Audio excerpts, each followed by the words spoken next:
जलागम विभाग के साथ समीक्षा बैठक की। जलागम विभाग के अधिकारियों और कर्मचारियों को विभाग के कार्यों में गति लाने के निर्देश दिए, साथ ही जलागम विभाग के कार्यों की जानकारी ली।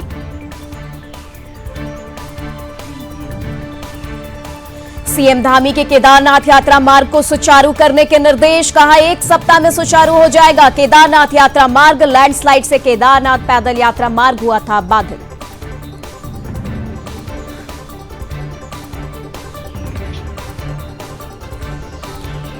हरिद्वार में साधु संतों ने बांग्लादेशी हिंदुओं को भारत में शरण देने के मुद्दे पर उनकी रक्षा की मांग की है। महंत रविंद्र पुरी ने कहा, भारत सरकार हिंदुओं की रक्षा के लिए कठोर कदम उठाए।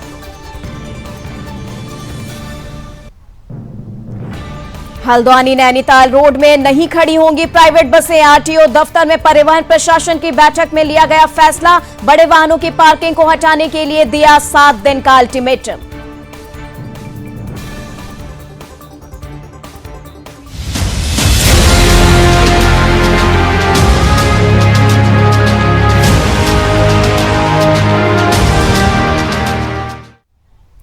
नमस्कार, अपना उत्तराखंड देख रहे हैं आप। मैं हूं आपके साथ निम्न सिन्हा और चलिए इस वक्त उत्तराखंड की खबरों पर हम नजर डालेंगे। बता दें आपको कि मुख्यमंत्री पुष्कर सिंह धामी जलागम निदेशालय पहुंचे, जहां सीएम धामी ने जलागम विभाग के साथ समीक्षा बैठक की है। इस दौरान जलागम विभाग के सभी अधिकारियों और कर्मचारी बैठक में मौजूद रहे। बैठक में मुख्यमंत्री धामी ने जलागम विभाग के कार्यों की एक जानकारी अधिकारियों से ली है। मुख्यमंत्री धामी ने अधिकारियों को जलागम विभाग के कार्यों में गति लाने के निर्देश भी जारी किए हैं।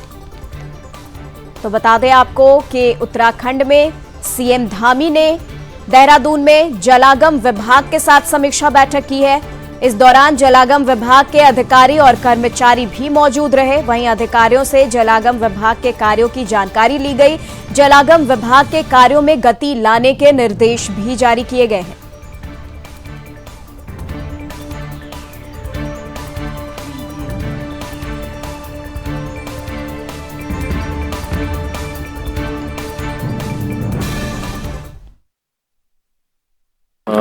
जो हमारा विभाग है आज उसकी समीक्षा और पूरे प्रदेश के अंदर लोगों को रोजगार से जोड़ने के लिए महिला सशक्तिकरण के क्षेत्र में जो पुराने हमारे स्रोत हैं, नाले, धारे और छोटे गाड़ गधेरे जो जगह जगह पर आज सूख रहे हैं, उन सभी को फिर से दोबारा से पुनर्जीवन करें, उनको दोबारा से रिचार्ज करें।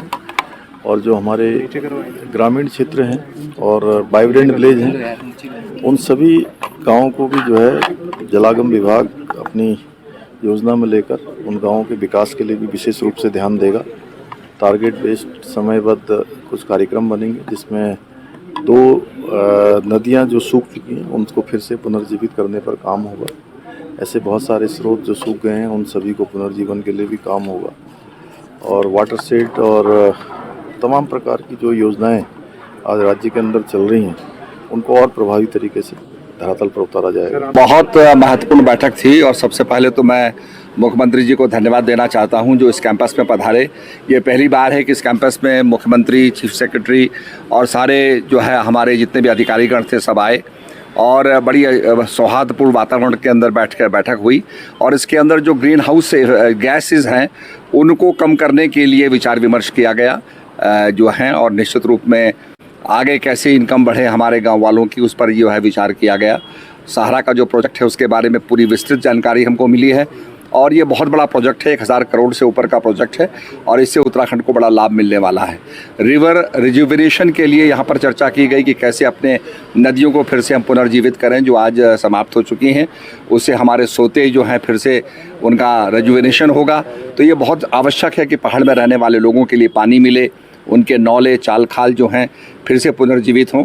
तो उसके बारे में पूरी चर्चा हुई है, विस्तृत चर्चा हुई है और एक पूरी जो है एक पूरा विचार, एक योजना बनाई गई है उसकी। चलिए खबरों में आगे बढ़ते हैं और आज दिल्ली में उत्तराखंड कांग्रेस की अहम बैठक हुई है। बता दें कि प्रदेश प्रभारी कुमारी शैलजा की अध्यक्षता में हो रही इस बैठक में उत्तराखंड में आगामी केदारनाथ विधानसभा उपचुनाव और निकाय चुनाव को लेकर मंथन किया गया है। वहीं कांग्रेस की बैठक पर बीजेपी के प्रदेश प्रवक्ता नवीन ठाकुर का कहना है कि कांग्रेस को दिल्ली में बैठकर करे बीजेपी की तैयारी उत्तराखंड में है और नवीन ठाकुर ने कहा है कि उत्तराखंड की जनता जानती है कि उसको किसे चुनना है। उत्तराखंड की जनता ने बीजेपी को जताया है और इस बार भी बीजेपी ही जीतेगी। तो आपको बता दें कि कहना है कि उत्तराखंड की जनता जो है वो बीजेपी को जिताई है और इस बार भी बीजेपी को ही जिताएगी। तो आपको बता दें कि ये अहम बैठक देहरादून से खबर आप तक पहुंचा रहे हैं, जहां दिल्ली में उत्तराखंड कांग्रेस की अहम बैठक हुई है और इस बीच बीजेपी ने कांग्रेस बैठक को लेकर तंज कसा है। कांग्रेस दिल्ली में बैठक करे और उत्तराखंड में बीजेपी की तैयारी। तो आपको बता दें ये तंज कसा गया है, जनता ने बीजेपी को जिताया है और इस बार भी जिताएगी। तो ये स्टेटमेंट जो है, ये जो लाइन है वो तंज कसते हुए कहा गया है।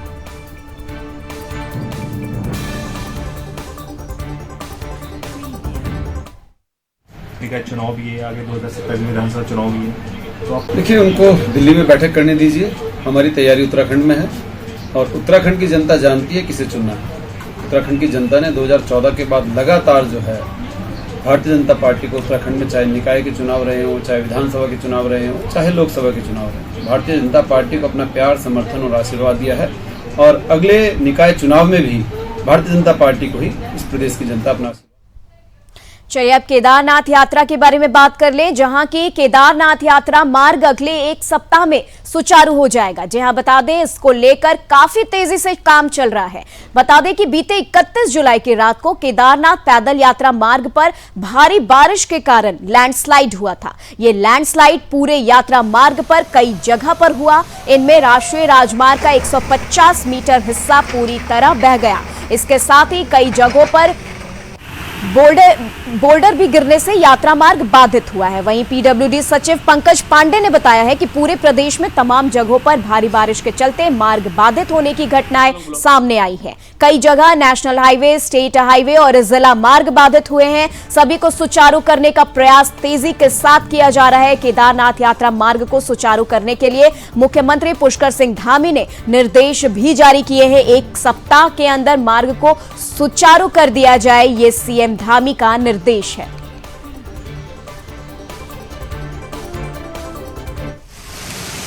तो ज़्यादा मशीनें हैं जो अलग अलग जगहों पे डिप्लॉयड हैं पूरे प्रदेश में और सब जगह पे सुपरवाइजरी रोल में हमारे जेई एई अलग अलग जगह पे डिप्लॉयड हैं, जो कि इमीडिएटली जहाँ पे भी खबर मिलती है, जहाँ पे भी पता चलता है, इमीडिएटली हम लोग मोबिलाइज करते हैं। हमारी टीम जाती है वहाँ पे। लेबर्स भी अलग अलग जगह पे, जो कॉन्ट्रैक्टर्स के लेबर हैं, जो हमारे कुछ टीम है, उनको भी हम लोग ने स्टैंड बाई में हम रखते हैं। जहाँ भी जरूरत पड़ती है इमीडिएटली हम लोग भेज रहे हैं। हम लोग एक हफ्ते का हमने टारगेट रखा है कि एक हफ्ते के अंदर अंदर हमने जो केदारनाथ धाम की जो यात्रा है पैदल वाली, उसको चालू कर सकें। वहीं कुमाऊं से खबर आ रही है, जहां की कुमाऊं के सबसे बड़े नगर निगम हल्द्वानी में स्ट्रीट लाइटों की हालत बेहद खराब है।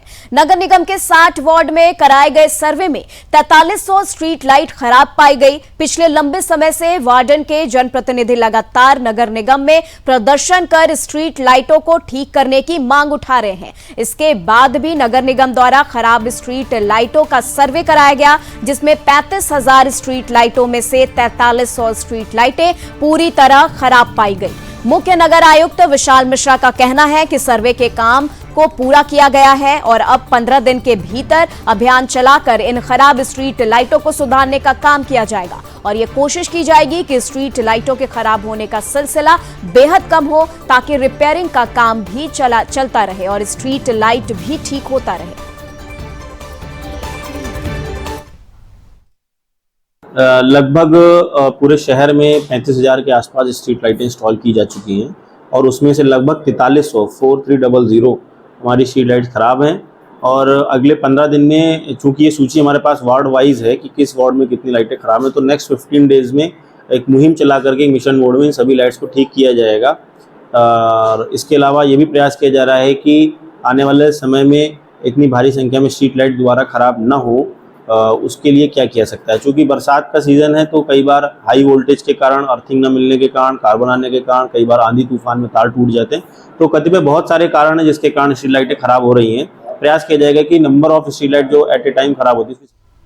वहीं राजधानी देहरादून में अग्निशमन विभाग ने कई कोचिंग सेंटरों का औचक निरीक्षण किया है। दिल्ली के कोचिंग सेंटर में छात्रों की मौत के बाद अग्निशमन अधिकारी ने शहर के कोचिंग सेंटरों का सर्वे करना शुरू कर दिया है। जिला अग्निशमन अधिकारी सुरेश चंद्र रवि ने सहस्त्रधारा रोड पर 2 कोचिंग सेंटरों का निरीक्षण किया। इसमें एक कोचिंग सेंटर में बेसमेंट और अग्निशमन यंत्र पर्याप्त मात्रा में पाए गए, जबकि दूसरे में बेसमेंट में होटल और ऊपर कोचिंग सेंटर चलने की बात सामने आई। बताया जा रहा है कि होटल संचालक ने आपातकालीन स्थिति में बाहर निकलने वाला रास्ता बंद कर दिया है। कोचिंग सेंटर की ओर से इसकी शिकायत एसएसपी से की गई है। जिला अग्निशमन अधिकारी ने बताया है कि होटल संचालक को रास्ता खोलने को कहा गया है। सर्वे के दौरान होटल बंद था, ऐसे में पूरा निरीक्षण नहीं किया जा सका है। सुरेश चंद्र रवि ने कहा है कि ये अभियान आगे भी लगातार जारी रहेगा और वो ज्यादा से ज्यादा कोचिंग इंस्टीट्यूट में जाकर बारीकी से निरीक्षण किया जाएगा और तैयारियों को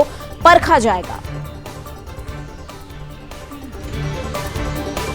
तो बता दें आपको, अग्निशमन विभाग का कोचिंग सेंटर ऐसा कोई है मेरी नॉलेज में तो अभी नहीं है। अगर कहीं ऐसा है तो वो गलत है। इस तरह के सर्विस सेंटर नहीं होने चाहिए बेसमेंट के अंदर। बेसमेंट में मैंने जैसा अभी पहले ही बताया है आप लोगों को कि बेसमेंट में केवल पार्किंग और स्टोरेज। अभी वर्तमान में 3 की करी है, बरसात हो रही थी, बरसात के कारण जो है उनका इंस्पेक्शन होना संभव नहीं हो पाया है।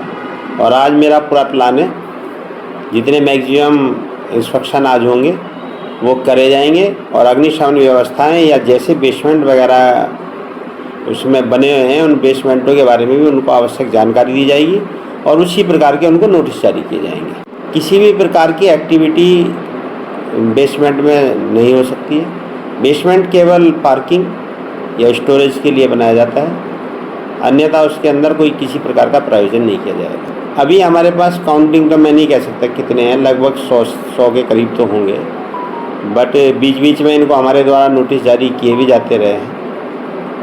पर अभी जैसा एक टीम का गठन हुआ है, जैसा टीम हमारे साथ रहेगी और एक संयुक्त निरीक्षण होगा तो उनके ऊपर तभी कार्यवाही करना संभव हो पाएगा। बाकी मेरे द्वारा जो है निरीक्षण लगातार किए जा रहे हैं।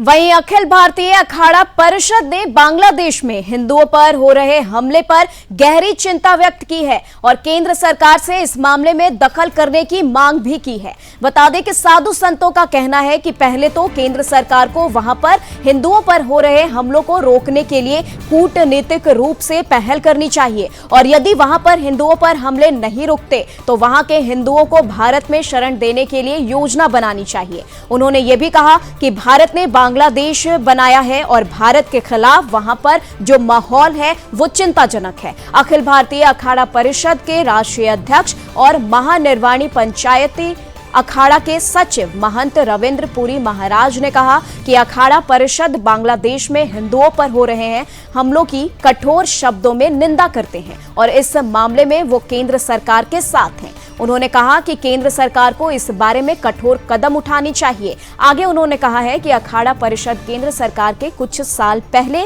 बनाए गए उस अध्यादेश और नियम का समर्थन करती है जिसमें बांग्लादेश, पाकिस्तान और अन्य देशों में रहने वाले हिंदुओं, जैन, सिख, बौद्ध को भारत आने और उन्हें भारत की नागरिकता देने का प्रावधान किया गया था। आज इस कानून और नियम की बहुत जरूरत है, ये बांग्लादेश की घटना ने साबित कर दिया है।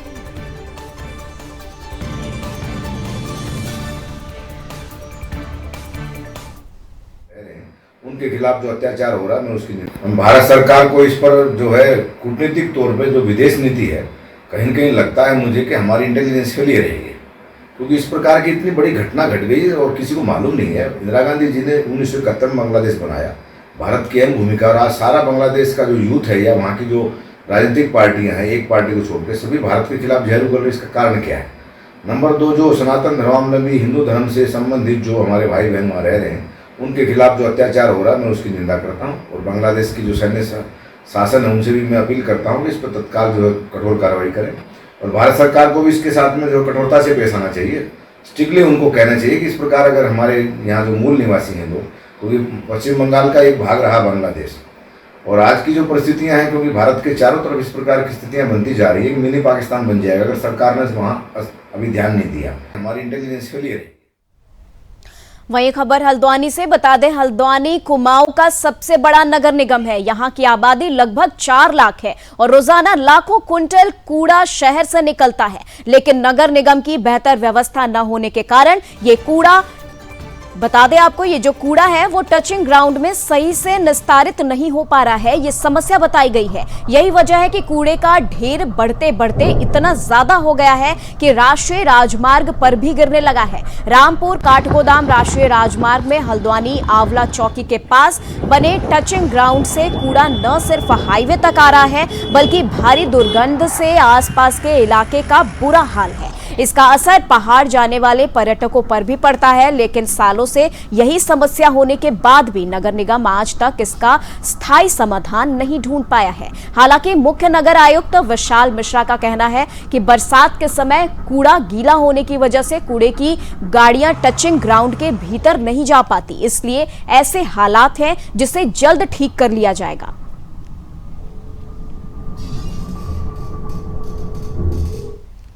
तो चलिए अब खबरों में आगे बढ़ते हैं और आपको बता दें, जो अगली खबर है आपको हल्द्वानी से बता दें। हल्द्वानी में आरटीओ दफ्तर में परिवहन और प्रशासन की बैठक हुई है। बता दें कि 7 दिन के भीतर नैनीताल रोड से सभी बड़े वाहनों की पार्किंग को हटाने के निर्देश जारी किए गए हैं। बैठक में कुमाऊं मोटर्स ओनर्स यूनियन और सिडकुल में चलने वाली प्राइवेट बसें सहित अन्य बड़ी गाड़ियों को नैनीताल रोड से पार्किंग हटाने के लिए 7 दिन का समय दिया गया है। बता दें कि प्रशासन और परिवहन विभाग ने बैठक में अगले 7 दिनों में बड़े वाहनों के संचालन करने वाली एजेंसियों और स्कूलों को अपनी पार्किंग खुद तलाश कर नैनीताल रोड से सभी वाहनों को हटाने के निर्देश दिए गए हैं। गौरतलब है कि नैनीताल रोड में लंबे समय से सिडकुल में चलने वाली बसें और अन्य सरकारी बसें भी खड़ी रहती हैं। यातायात की दृष्टि से अब नैनीताल सड़क में पूरी तरह खाली करने को कहा गया है।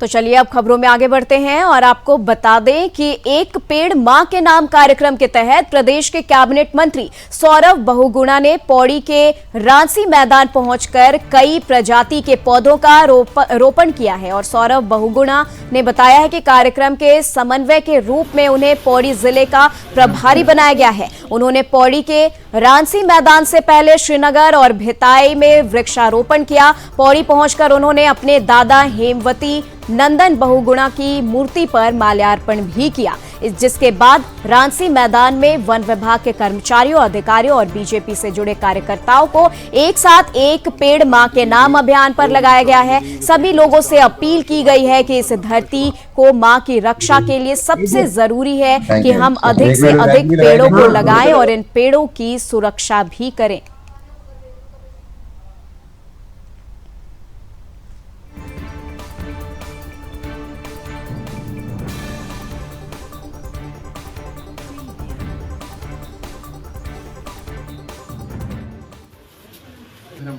हमारे संगठन का प्रोग्राम चल रहा है एक पेड़ मां के नाम, और इसको प्रभारी मंत्री के रूप से पौड़ी जिला मिला है और ये पूरे प्रोग्राम का समन्वय करने के लिए। और अभी हम उससे पहले श्रीनगर में थे, वहाँ पे हमने 3 जगह पर वृक्षारोपण किया, कार्यकर्ताओं से सम्मेलन किया और उसके बाद हम पौड़ी विधानसभा में आए हैं। यहाँ पर भी वृक्षारोपण करके अभी मैंने अपने स्वर्गीय दादाजी हेमवती नंदन बहुगुणा जी की मूर्ति पर माल्यार्पण करके हम यहीं आए हैं। और एक अच्छा प्रोग्राम है, तो दादाजी का आशीर्वाद भी लिया कि वृक्षारोपण जो है वो करना बहुत ज़रूरी है। आने वाली हमारी पीढ़ी को हम क्या देंगे, वो आज से अगर हम तैयारी नहीं करेंगे तो आने वाली पीढ़ी बहुत ज़्यादा इफेक्ट होगी। जिस तरीके से पहाड़ों में वेदर चेंज हो रहा है, क्लाइमेट चेंज हो रहा है, जिस तरीके से बारिश ज़्यादा बढ़ रही है, गर्मी बहुत हो रही है, वृक्षारोपण बहुत ज़रूरी चीज़ है। तो मैं आपके चैनल के माध्यम से समस्त उत्तराखंड के लोगों से निवेदन कर रहा हूँ कि एक पेड़ माँ के नाम एक ऐसा प्रोग्राम संगठन द्वारा शुरू हुआ है। ये किसी पार्टी से जुड़ा नहीं हुआ, ये आपकी माँ के साथ जोड़ने की हमने कोशिश करी है। तो अपने माँ का सम्मान करते हुए, और धरती भी हमारी माँ है, इसका भी कहीं ना कहीं संरक्षण करना हमारी जिम्मेदारी है। तो सारे लोगों को एक पेड़ अपने माँ के नाम लगाना चाहिए और इस धरती को एक अच्छी जगह बनाना चाहिए आने वाली पीढ़ी के लिए। वहीं देहरादून जिलाधिकारी सोनिका सिंह ने मसूरी के आपदाग्रस्त क्षेत्रों के साथ मसूरी देहरादून मार्ग गलोगी धार पर क्षतिग्रस्त सड़क का निरीक्षण किया है। वहीं लोक निर्माण विभाग के अधिकारियों को सड़क के निर्माण में तेजी लाने के निर्देश भी दिए गए हैं। बता दें कि जिलाधिकारी ने मसूरी नगर पालिका के कार्यालय में कई विभागों के अधिकारियों के साथ बैठक कर कई योजनाओं के तहत चल रहे कार्य को जल्द पूरा करने के साथ किसी भी प्रकार की लापरवाही न बरतने के निर्देश दिए हैं। इसके साथ ही पत्रकारों से बातचीत करते हुए जिलाधिकारी सोनिका सिंह ने कहा है कि उन्होंने मसूरी कोतवाली और अपर मॉल रोड जैन धर्मशाला के पास भूस्खलन के बाद क्षतिग्रस्त क्षेत्र का स्थलीय निरीक्षण किया और ठेकेदारों को जल्द से जल्द निर्माण कार्य को पूरा करने के निर्देश जारी किए हैं। उन्होंने ये भी कहा कि मसूरी की सफाई व्यवस्था और भारत सरकार के चलाए जा रहे स्वच्छता सर्वेक्षण में मसूरी को पहला स्थान दिलाए जाने को लेकर पालिका प्रशासन लगातार काम कर रही है। इसके साथ ही मसूरी पालिका प्रशासन कूड़ा इकट्ठा करने के लिए टोल फ्री नंबर जारी करने जा रहा है और उन्होंने बताया कि मसूरी में पिछले दिनों सीवरेज चौक होने की सबसे ज्यादा समस्या आई है। पालिका प्रशासन ने MRF सेंटर का निर्माण किया है जो बहुत ही बेहतर तरीके से कार्य कर रहा है और स्वच्छता सर्वेक्षण के लिए बनाए गए मानकों को पूरा करने के लिए हर संभव प्रयास किया जा रहा है।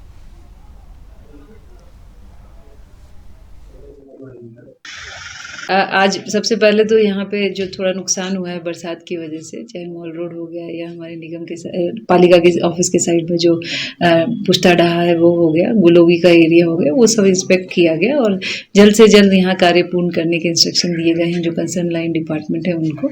इसके अलावा जो सफाई व्यवस्था है उसके बारे में आज काफ़ी हम लोगों ने डिस्कशंस किए और उसके बाद ये हम लोगों ने निकाला है, मतलब जो हम इनिशिएट करने की सोच रहे हैं फ्रॉम नगर पालिका कि हम एक टोल फ्री नंबर चालू करेंगे। और क्योंकि हमारा door to door collection around 70 to 75% होता है, तो जो छूट जाता है उसके लिए लोग यहाँ हमें कॉल करके बता सकते हैं कि यहाँ से उठाना है और हम समय के हिसाब से और अवेलेबिलिटी ऑफ ह्यूमन रिसोर्स के हिसाब से वहाँ से कूड़ा उठवा लिया करेंगे। तो एक ये हम लोग इनिशिएट करने जा रहे हैं। इसके अलावा यहाँ पे जो वेस्ट डिस्पोजल है, तो जो टूरिस्ट आता है उसको हम कोशिश करेंगे कि ट्रैश बैग दे दें और एक कलेक्शन पॉइंट्स हम जगह जगह बना दें जहाँ पे ये बैग्स जो हैं कलेक्ट हो जाएं और कूड़ा जो है वो स्पेशली जो हमारा रोड साइड एरिया होता है जहाँ पे पड़ा रहता है वो ना हो। तो ये 2-3 चीज़ें हैं जो हम कोशिश कर रहे हैं। इसी तरह से जो सीवर का लाइन ब्लॉकेज होती है बिकॉज ऑफ डाइपर्स या सैनिटरी नैपकिन्स, उसके लिए भी हम लोग अलग से एक मुहिम चालू कर रहे हैं जिसमें हम अलग से डस्टबिन्स देंगे होटल्स में भी और जो हाउस होल्ड्स हैं वहाँ पे भी, और लोगों से रिक्वेस्ट करेंगे कि उसका डिस्पोजल सेपरेटली किया जाए। तो MRF सेंटर हमारा बहुत अच्छे से कार्य कर रहा है और हम लोग कोशिश कर रहे हैं कि जो भी मानक उसमें होते हैं, जो स्वच्छता सर्वेक्षण में होते हैं, उन पे हम अच्छे से काम करें और उसमें हम आगे बढ़ें। और इसी के क्रम में आज ये बैठक भी ली गई। और वहीं मसूरी बलिदानी स्थल पर मुख्यमंत्री धामी के टिन शेड डाले जाने की घोषणा पर नगर पालिका के अधिशासी अधिकारी राजेश नैथानी ने बलिदानी स्थल स्मारक समिति और स्थानीय जनप्रतिनिधियों के साथ बलिदानी स्थल का निरीक्षण किया है। बता दें, जहां पर बलिदानी स्थल समिति के सदस्यों ने इसके ऊपर टिन शेड डाले जाने का विरोध जताया है। पूर्व विधायक जोत सिंह गुनसोला और पूर्व पालिका अध्यक्ष मनमोहन सिंह मल ने मुख्यमंत्री धामी के 2 सितंबर को मसूरी आगमन पर बलिदानी स्थल के सौंदर्यीकरण के साथ उत्तराखंड आंदोलन पर आधारित संग्रहालय बनाए जाने की मांग की थी। वहीं हर रोज बलिदानी स्थल पर उत्तराखंड आंदोलन पर आधारित साउंड लाइट की मदद के लघु फिल्म दिखाए जाने की मांग भी की गई थी, लेकिन नगर पालिका को मुख्यमंत्री कार्यालय से नगर पालिका प्रशासन को मिले पत्र में बलिदानी स्थल पर टेंट शेड डालने के लिए कहा गया था, जो कि गलत है। वहीं उन्होंने ये भी कहा कि बलिदानी स्थल सड़क से 30 फुट की ऊंचाई पर है, ऐसे में उस पर टिन शेड डालने से उसकी खूबसूरती खराब हो जाएगी। उन्होंने आगे ये कहा कि बलिदानी स्थल पर टिन शेड ना डाला जाए और बलिदानी स्थल का सौंदर्यीकरण करने के साथ इसके साथ लगी हुई जमीन पर संग्रहालय का निर्माण कराया जाए।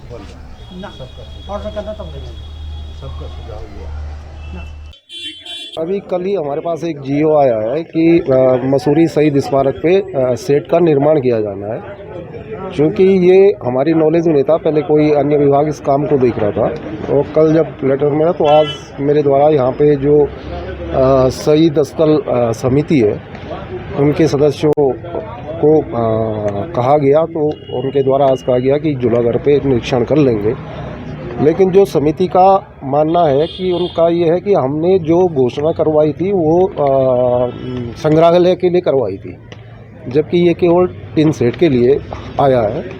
तो इसमें संग्रहालय बनना है और जो ये शहीदों की मूर्तियां हैं इनको शिफ्ट किया जाना है और भी काफ़ी सौंदर्यीकरण का इसका काम है।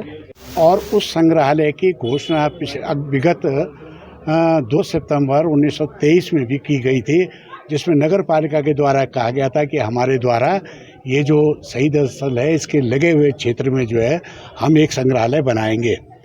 और माननीय मुख्यमंत्री जी से भी हमारा आग्रह था कि यहाँ पर एक संग्रहालय बन जाए और संग्रहालय के साथ साथ जो है साउंड एंड लाइट, शहीदों की जो उत्तराखंड बनाने में जो भूमिका रही है उसका यहाँ पर कम से कम आधे घंटे का एक प्रदर्शन हर रोज किया जाए। का डिजाइन सड़क से 30 फुट ऊपर है। अब 30 फुट ऊपर की छत के ऊपर अगर आप टिन शेड डालेंगे तो जो ब्यूटी इस शहीद स्थल की है, शहीद स्मारक की है, वो सब समाप्त हो जाएगी।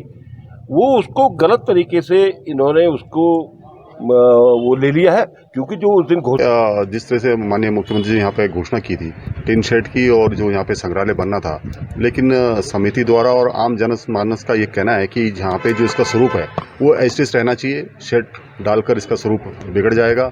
इसलिए सभी का मानना ये है कि इस पे यहाँ पे।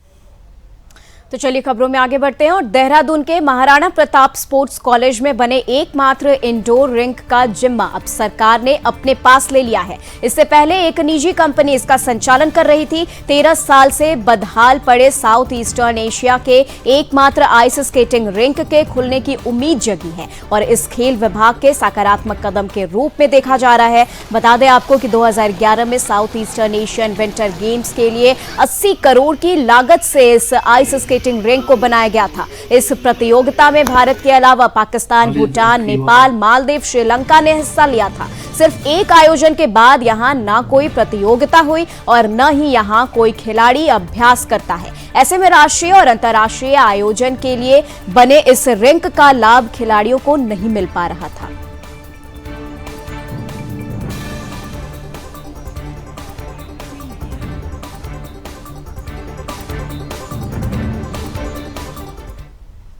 तो चलिए फिलहाल के लिए अपना उत्तराखंड में बस इतना ही। देश दुनिया की तमाम खबरों के लिए आप देखते रहे सुदर्शन न्यूज। जय हिंद।